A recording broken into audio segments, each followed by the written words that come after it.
Some characters spend their entire story acting like nothing can ever break them, until the one moment that finally brings them to tears. Here are 7 times the Toph character cried, starting with Puss in Boots. Puss in Boots laughs in the face of death. Famous last words. To be fair, Puss has spent his entire life treating death like an impossible concept. That's exactly how he burned through 8 of his 9 lives. But eventually, every legend meets someone they can't outsmart, and for Puss, that's death himself. At first, he mistakes him for just another bounty hunter. Then one fight changes everything. Puss gets cut for the first time, and suddenly the fearless outlaw is running for his life. Bro even fakes his own death. And yes, the irony is not lost on me. No matter how hard Puss tries though, fear follows him everywhere. Even chasing the wishing star for more lives doesn't stop death from haunting him at every turn. Eventually, the pressure becomes too much and Puss has a full-on panic attack. This is a side of him we've never seen before, but it's only at the very end that his tough act completely falls apart. These tears say a lot about Puss in Boots. On one hand, he's afraid of not having extra lives left as surety and truly dying. On the other hand, his tears come from a place of finally understanding what his last life is worth. For the first time, Puss starts thinking about who he wants to spend his only life with. In the end, our feline hero realizes that one meaningful life is worth far more than 9 wasted ones. Almost losing something he never truly cared about is what helps Puss finally learn his lesson. Which is something a big green ogre from the same universe can relate to. Back when the world made sense. You mean back before you rescued me from the Dragon's Keep? Exactly. In Shrek Forever After, Shrek has everything he once dreamed of. A wife who loves him, 3 kids, loyal friends, and the peaceful family life he fought so hard to build. The problem is, he starts taking it for granted. He misses the days when people actually feared his roar rather than requesting it for fun. Hear the roar. So after blowing up at his family during his kid's birthday party, Shrek makes one terrible decision. He signs Rumpelstiltskin's contract without thinking twice. No, stop! What are you doing? What are you doing? What are you doing? What are you doing? No! Oh my God! And that one choice erases his entire being. Suddenly, Fiona doesn't know him, his kids never existed, and even Donkey thinks he's a complete stranger. Turns out getting your privacy back isn't nearly as fun when it comes with crippling loneliness. I've never seen a ogre cry. You clam up! This is the first time we see Shrek completely break. Just a few hours earlier, he couldn't wait to escape the chaos of his home. Now, he'd give anything to hear that chaos one more time. Shrek eventually fixes his mistake, but only after coming within seconds of disappearing forever. He learns the hard way that the ordinary life he complained about was actually the greatest adventure he ever had. Turns out the toughest ogre in Far, Far Away still cries when the people he loves are taken from him. Much like a certain overconfident demigod from the Moana movies. Hey, the car!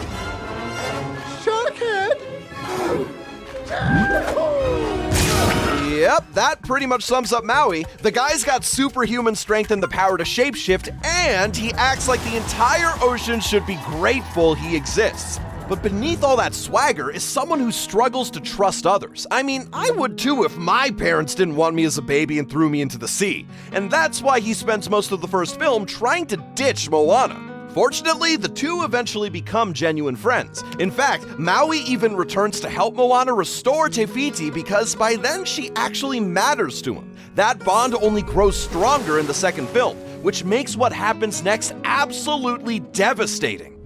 Please. During the final battle against Nalo, the wicked storm god, Maui loses his demigod powers. But what actually shatters him is watching Moana sacrifice herself and die. For the first time, the mighty demigod who always seemed larger than life is completely helpless. All he can do is hold Moana and cry. Thankfully, she's brought back to life as a demigoddess for her sacrifice. But for those few moments, Maui truly believes he's lost one of the people who matter most to him, and that breaks him. Which is something Sully from Monsters, Inc. knows all too well. At first glance, Sully is the last monster you'd ever expect to cry. I mean, he's the top scarer at Monsters, Inc. Outside of work, though, he's actually one of the biggest softies in the whole movie. But that all changes when Boo stumbles into his life. At first, Sully wants nothing more than to get rid of her, which is fair considering monsters think human kids are basically walking biohazards. But the longer they're together, the more Boo shatters his tough guy act. The little girl who once feared him now calls him Kitty. But more importantly, Boo completely changes how Sully sees his job when she becomes terrified of his roar in the simulation room. From that moment on, Sully realizes screams are less about collecting energy and more about scarring little kids. For such a little tiny being, Boo wormed her way into Sully's big heart, and that's what makes the goodbye so much harder. Kitty has to go.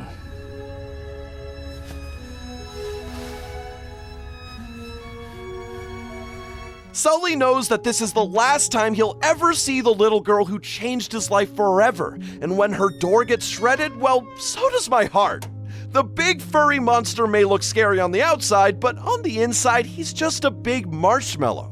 Meanwhile, Toph from Avatar: The Last Airbender may look harmless on the outside, but she's a total beast within. She regularly beats grown adults in earthbending despite being blind, but there are moments in the show that remind us that she's still a kid.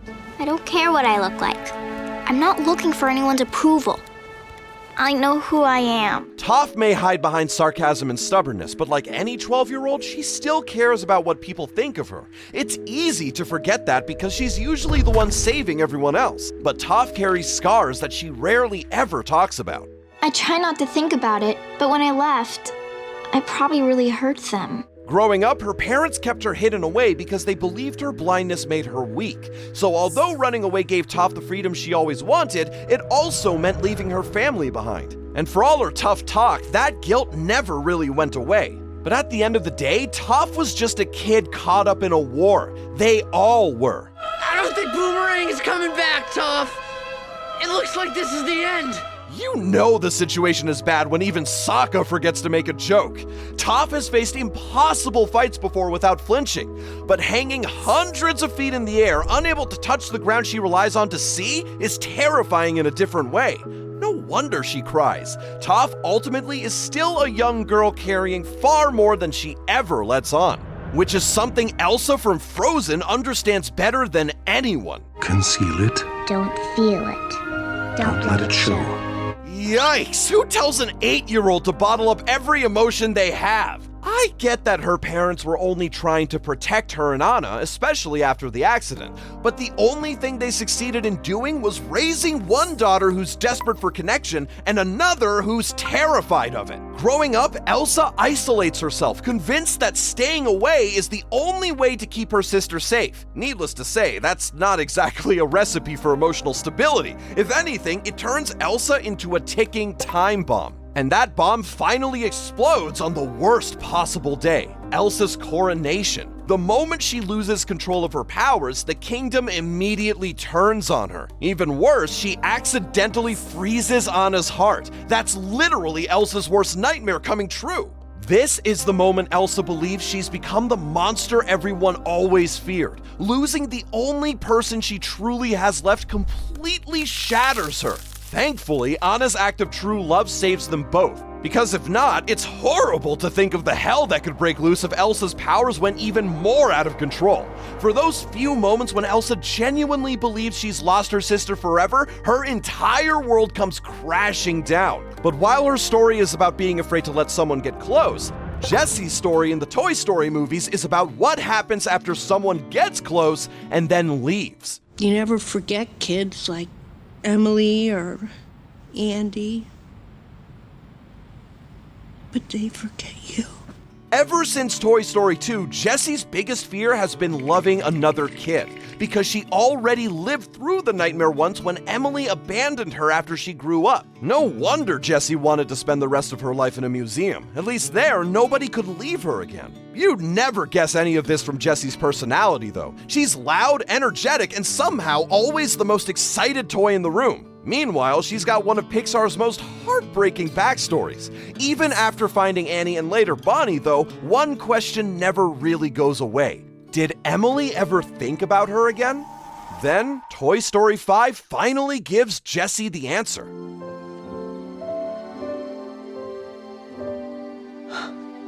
Emily named her daughter after me.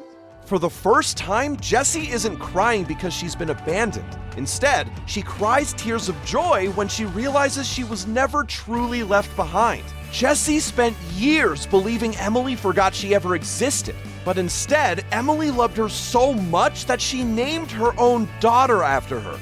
Honestly, this has got to be one of the longest delayed closures in animation history. Of course, this doesn't just erase Jessie's pain of being given away. She still spent years believing Emily didn't love her, but now she finally understands something she never could before. Growing up doesn't always mean forgetting. Sometimes people carry the ones they love with them in ways you'll never get to see. And after years of thinking she was just another forgotten toy, Jessie finally learns she was never forgotten at all.